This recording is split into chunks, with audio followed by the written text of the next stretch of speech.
ग्रहों के विज्ञान यूट्यूब चैनल में मैं डॉक्टर पुष्पा कांबळे आप सबका स्वागत करती हूँ। कुंडली पढ़ना सीखे के क्रम में पार्ट 10 सिखाना शुरू करती हूँ।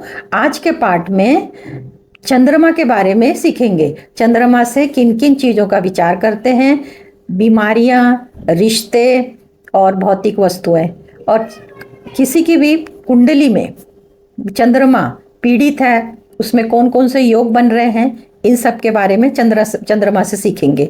तीसरा, अगर चंद्रमा पीड़ित है तो उसके लिए उपाय के तौर पे रहेंगे मंत्र दान।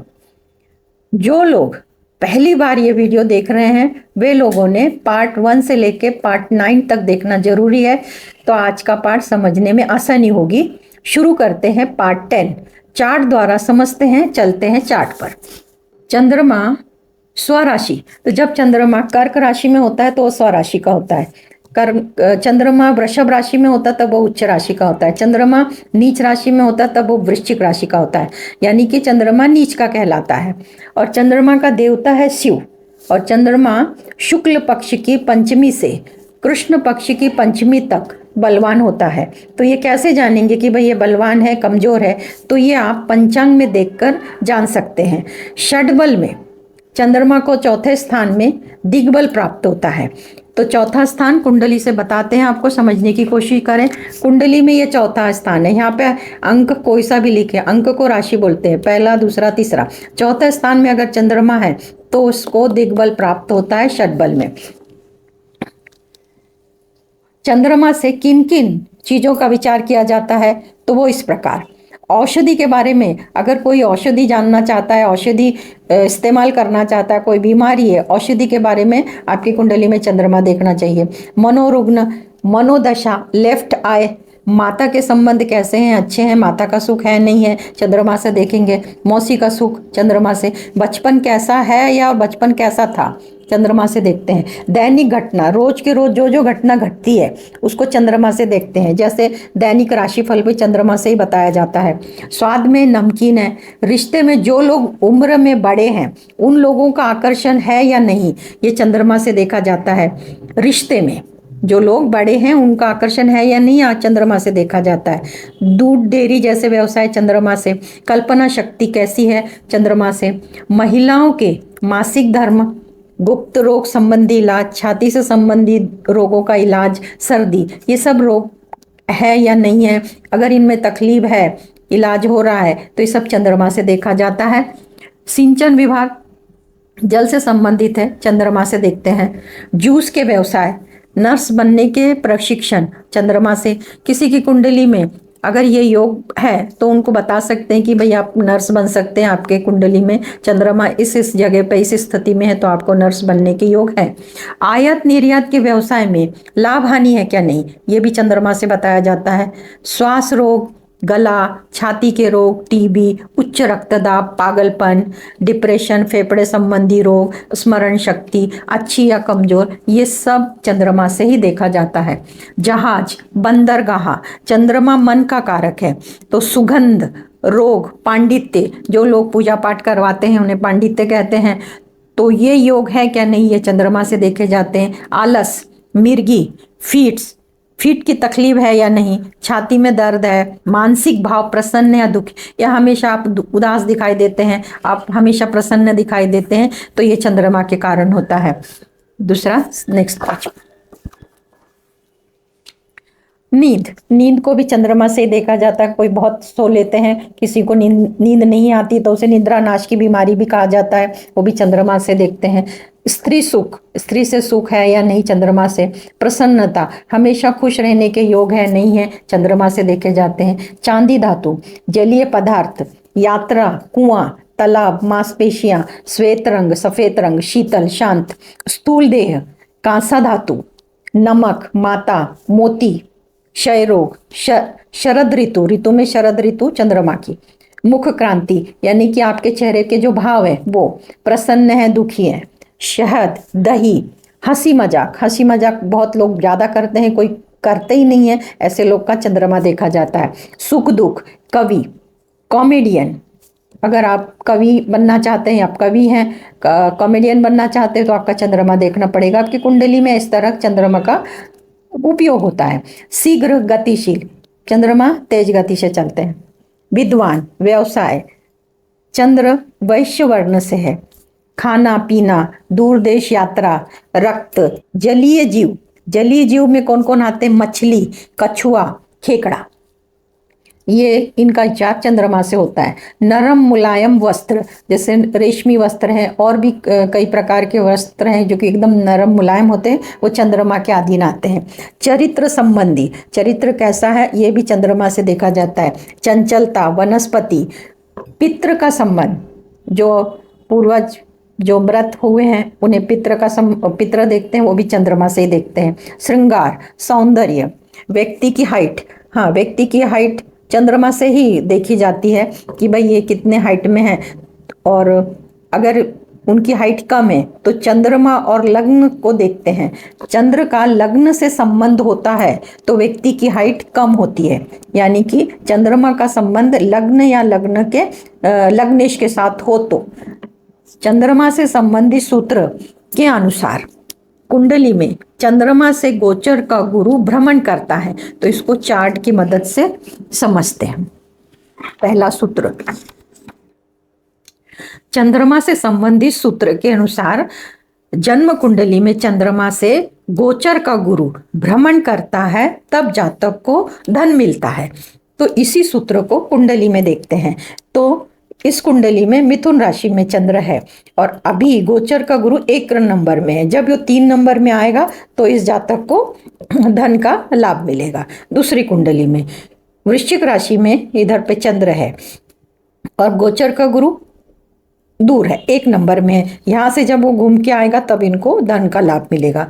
तीसरी कुंडली में गोचर का गुरु कर्क लग्न की है। गोचर का गुरु 1 नंबर से ही जा रहा है और 1 नंबर यानी कि मेष राशि, चंद्रमा वही है। जब यहाँ से गुरु का भ्रमण अभी चालू है तो कर्क लग्न वालों को धन लाभ होना ही होना है। चौथी कुंडली, इसमें धनु राशि में चंद्रमा बैठे हैं और 1 नंबर में गोचर का गुरु है। तो जब ये घूम के जब 9 में आएंगे गुरु तब इनको धन लाभ होगा। तो ये सूत्र आपको समझ में आ गया। अब दूसरा सूत्र, जब चंद्रमा से गोचर का शनि भ्रमण करता है तो जातक को नुकसान होता है। तो चंद्रमा से जब शनि गोचर, तो अभी यहाँ पे शनि आज कुंभ राशि में है और चंद्रमा इनका तो मिथुन राशि में। जब चंद्रमा आगे बढ़ते बढ़ते जब यहाँ आएगा तो इस 2.5 साल में ये जातक को नुकसान होगा। दूसरी कुंडली, इनका चंद्रमा 8 में वृश्चिक राशि में है और अभी का गोचर का शनि कुंभ राशि में। जब ये घूम के वृश्चिक में आएंगे तब ये जातक को नुकसान होगा। अभी गोचर का शनि कुंभ राशि में है और इनका चंद्रमा मेष में है। तो जैसे ये मेष में शनि आएंगे तो इनको नुकसान होगा। इनका चंद्रमा धनु राशि में है और अभी फिलहाल कुंभ राशि में शनि चल रहे हैं। तो कुंभ राशि से भ्रमण करते करते जब वो धनु में आएंगे तब ये जातक को नुकसान होगा।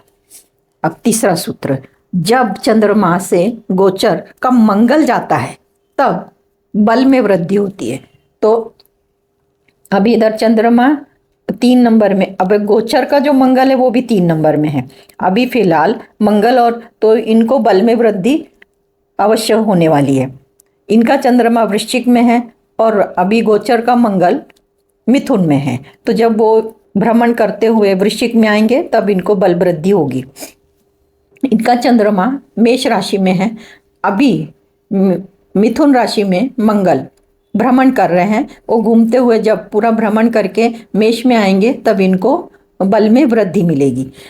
अब कुंडली में 10वें भाव में चंद्रमा खुद, अगर जो भी कोई जातक है और उसकी कुंडली में 10वें भाव में चंद्रमा हो तो जातक को मर्चेंट नेवी में तरक्की मिलती है।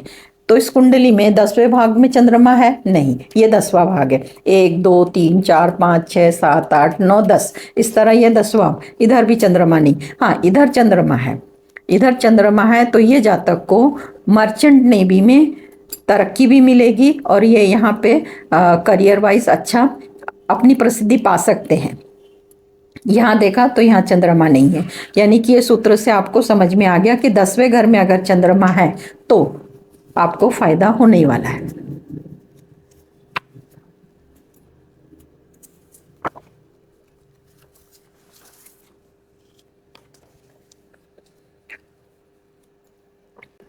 चंद्रमा से बनने वाले योग। अब चंद्रमा से बनने वाले योग इस प्रकार है। गज केसरी योग कैसे बनता है? तो चंद्रमा गुरु किसी भी भाव में युति में होना चाहिए। चंद्रमा से गुरु चौथे, सातवें, 10वें भाव में होता है, तब गज केसरी योग बनता है। तो ये गज केसरी योग बनता है तो इसके फायदे क्या हैं? तो ये योग केंद्र में बनना चाहिए और कुंडली में लग्न राशि चंद्रमा की मित्र राशि होनी चाहिए। मित्र कौन से होते हैं चंद्रमा के? तो गुरु होते हैं, रवि होते हैं, मंगल होते हैं, इनकी राशियां होती हैं। तो इसको कुंडली से समझते हैं। गज केसरी योग तो गुरु और चंद्रमा, तो इनका गुरु द्वितीय द्वादश यहाँ पे नहीं हो रहा है, यहाँ पर नहीं हो रहा है। यहाँ हाँ, ये जो चौथी कुंडली है इसमें चंद्र गुरु एक साथ है और केंद्र में इसको पहला, चौथा, सातवां, 10वां, तो यहाँ पे गज केसरी योग बन रहा है, यानी कि चंद्र और गुरु है। और ये योग यही 4 घर में बने तब ये गज केसरी योग चंद्रमा से बनता है। इसके फायदे क्या है? इसका फल कथन क्या है? ऐसा जातक नम्र होता है, उदार होता है, मुखिया देश या ग्राम का होता है, प्रमुख होता है, प्रसिद्ध होता है, इसके चाहने वाले लोगों की संख्या अधिक होती है और मरणोपरांत कीर्ति मिलती है, यानी अधिक मान सम्मान मिलता है। अगर गज केसरी योग किसी की कुंडली में है तो इसमें एक कुंडली में गज केसरी योग मिला, उदाहरण से समझ में आ गया। दूसरा योग है सुनफा योग। सुनफा योग जिस भाव में चंद्रमा बैठा है उसके आगे वाले भाव में ग्रह हो तो सुनफा योग बनता है। पर रवि, राहु, केतु को छोड़ के ये 3 ग्रह नहीं होने चाहिए। इनके अलावा बाकी कोई भी ग्रह हो सकता है। कुंडली में देख लेते हैं चंद्रमा से आगे वाले ग्रह। तो चंद्रमा आय भाव में बैठा है, उसके आगे वाले में गुरु बैठा है, यानी कि ये जो सुनफा योग है इस कुंडली में बन रहा है कि चंद्रमा से आगे वाले ग्रह में शुभ ग्रह बैठा हुआ है। इसमें चंद्रमा के आगे वाले ग्रह में शुभ ग्रह मतलब केतु, राहु को हम नहीं पकड़ते हैं, अभी बताया, इसमें नहीं बन रहा है। चंद्रमा के आगे गुरु है, इसमें भी बन रहा है। चंद्रमा के आगे कोई ग्रह नहीं है। रवि, राहु, केतु को छोड़ के हमेशा ये योग के बारे में देखना चाहिए। अब ये योग जिस भी कुंडली में है, इस कुंडली में है, तो इनको क्या फायदे मिलेंगे? फल कथन इस प्रकार है। स्वयं कष्ट से धन कमाते हैं, अर्जित करते हैं, गरीब घर में भी जन्म लेके उच्च कोटि की प्रसिद्धि पाते हैं, सुंदर होते हैं, सुखी होते हैं और खुद तो तरक्की करते करते हैं और खानदान का भी नाम रोशन करते हैं। ऐसे लोग जिनके पत्रिका में कुंडली में सुनफा योग है। अब हम तीसरा योग देखते हैं। तीसरा अनफा योग। अनफा योग कैसे बनता है? तो चंद्रमा जिस भाव में बैठा है उससे पिछले भाव में ग्रह हो तो ये योग बनता है। यहाँ भी राहु केतु को छोड़ना है। अभी चंद्रमा जहाँ बैठा है, पहली कुंडली देखी तो उसके पिछले भाव में कोई ग्रह नहीं, यहाँ पे चंद्रमा के पिछले भाव में गुरु बैठे हैं ना, मंगल बैठे हैं, तो इनकी कुंडली में अनफा योग बन रहा है। अब यहाँ पे चंद्रमा है, हाँ, इनके इसमें पीछे भी ग्रह है, आगे भी है, इनके इसमें भी अनफा योग बन रहा है। इस कुंडली में चंद्रमा के आगे भी ग्रह नहीं, पीछे भी नहीं, यहाँ पे अनफा योग नहीं बन रहा। तो अभी अनफा योग बना है तो इनको क्या लाभ मिलेगा? फल कथन में शरीर से ये लोग मजबूत होते हैं, इनमें आत्मविश्वास गजब का होता है, भरपूर होता है, मदद करने का स्वभाव होता है, हमेशा हेल्पिंग नेचर रखते हैं, किसी की भी अगर कर सकते हैं तो ये मदद करेंगे। इस तरह ये तीसरा योग देखा। अब हम चौथा योग देखते हैं चंद्रमा से बनने वाला। जो चंद्रमा से बनने वाला चौथा योग इस प्रकार है। दुर्धरा योग। चंद्रमा जिस भाव में बैठा है उससे आगे वाले और उससे पीछे वाले भाव में ग्रह हो, आगे वाले और पीछे वाले ग्रह हो तब यह योग बनता है। कुंडली से समझते हैं चंद्रमा से आगे और पीछे। अब इधर चंद्रमा के आगे ग्रह है, पीछे नहीं है, तो दुर्धरा योग नहीं बन रहा। इधर चंद्रमा से आगे भी ग्रह है, पीछे भी है। इधर राहु केतु की कंडीशन नहीं है, इधर आगे केतु है और पीछे 2 ग्रह है, इधर पे दुर्धरा योग बन रहा है। इधर पे चंद्रमा के आगे भी ग्रह है, पीछे भी ग्रह है, इधर चंद्रमा के आगे पीछे ग्रह नहीं है, यानी कि ये 3 कुंडली में ये योग बन रहा है। तो ये तीनों को क्या फायदे मिलेंगे?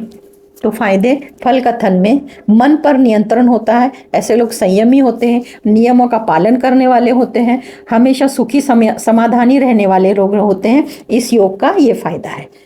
5वें नंबर का योग है केमद्रुम योग। अब केमद्रुम योग से क्या देखते हैं, तो जिस भाव में चंद्रमा बैठा है पर वो अकेला बैठा है, उसके आगे और पीछे भाव में ग्रह नहीं है, तब ये योग बनता है। तो कुंडली से कैसे देखेंगे, अब चंद्रमा यहाँ पर अकेला है पर आगे वाला और पीछे वाला घर खाली होना चाहिए, तब ये केमद्रुम योग बनता है। यहाँ नहीं बन रहा, आगे गुरु है, यहाँ पे इसके ये दो आगे वाला और पीछे वाला घर भरे हुए हैं, यहाँ पे भी केमद्रुम नहीं बन रहा। अब यहाँ पे चंद्रमा आगे पीछे दोनों जगह ग्रह हैं, यहाँ भी केमद्रुम नहीं बन रहा। इधर चंद्रमा अकेला नहीं है, सूत्र क्या बोलता है कि चंद्रमा अकेला बैठा, तो इसके साथ दो ग्रह है, गुरु भी है शनि भी, यानी कि इनमें भी केमद्रुम योग नहीं लग रहा। एक और कुंडली देख लेते हैं कि इसमें केमद्रुम योग है क्या। अब यहाँ भी चंद्रमा केतु के साथ है, इस अकेला रहेगा तो वो योग लगेगा, तो ऐसा कोई योग अभी फिलहाल कुंडली में नहीं है। जिस किसी के भी कुंडली में अगर ऐसा योग है कि भाई चंद्रमा अकेला है और आगे भी ग्रह नहीं पीछे भी नहीं है, तो उसका फल कथन क्या होगा, तो इस प्रकार किसी भी कारण से कलंक लगता है, बदनामी होती है, गलत निर्णय से धनहानि होती है, और ऐसे सब वातावरण में सट्टा लॉटरी का इंटरेस्ट शुरू होता है, रुझान उस तरफ जाता है और धन नष्ट होता है। और उपाय के लिए चंद्रमा के उपाय बताए हैं लास्ट, इसके बाद में हम उपाय बताएंगे आपको। तो जिनके भी कुंडली में केमद्रुम योग बन रहा है उनने उपाय दान जरूर करना चाहिए।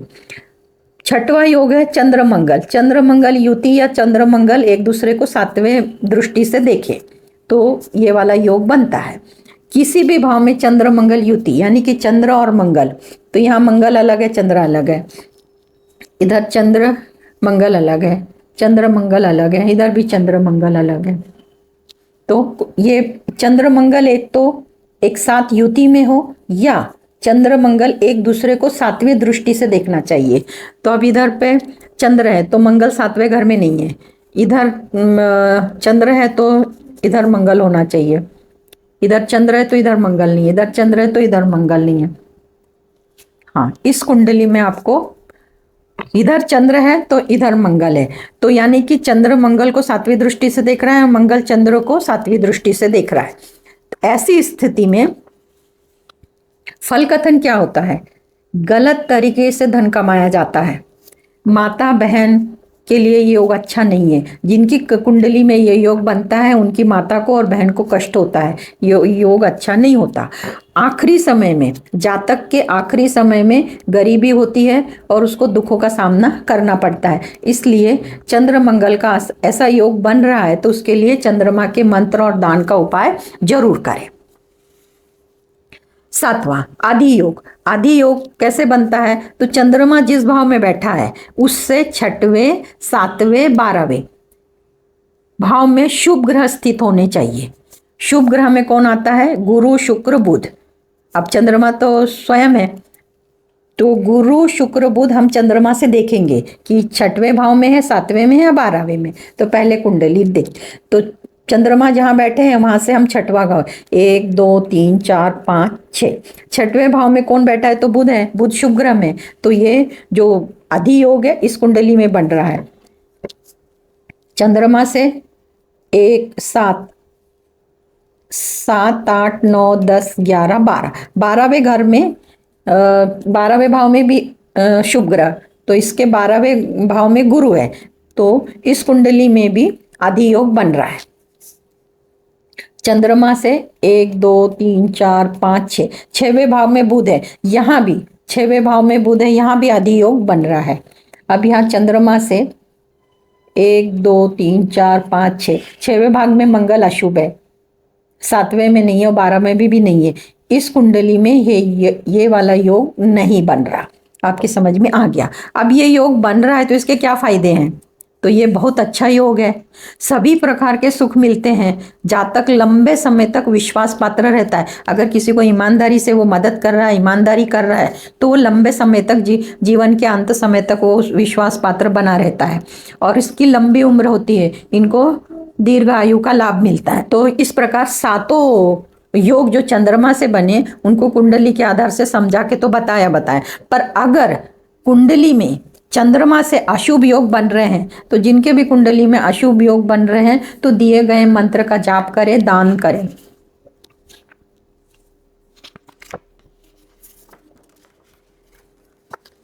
अभी चंद्रमा के मंत्र इस प्रकार है। चंद्रमा के मंत्र: ओम श्रीपते नमः, ओम शशधराय नमः, ओम चंद्राय नमः, ओम ताराधीशाय नमः, ओम निशाकराय नमः, ओम सुधानिधये नमः, ओम सदाराध्याय नमः, ओम सतपते नमः, ओम साधु पूजिताय नमः, ओम जितेंद्रियाय नमः, ओम जयोधगाय नमः, ओम ज्योतिष चक्र प्रवर्तकाय नमः। ये 12 मंत्र चंद्र के हैं। अभी जिससे मैंने 12 पढ़े, इसको एक बार इस प्रकार आपको मंत्र जाप करना है। 1 से 12 तक जब करते हैं तब उसको 1 काउंट करना है। इस प्रकार आपको 108 बार करना है। और समय है रात्रि में, यानी कि सूर्यास्त होने के बाद आप अपने समय के अनुसार, सुविधा के अनुसार ये समय का चयन कर सकते हैं।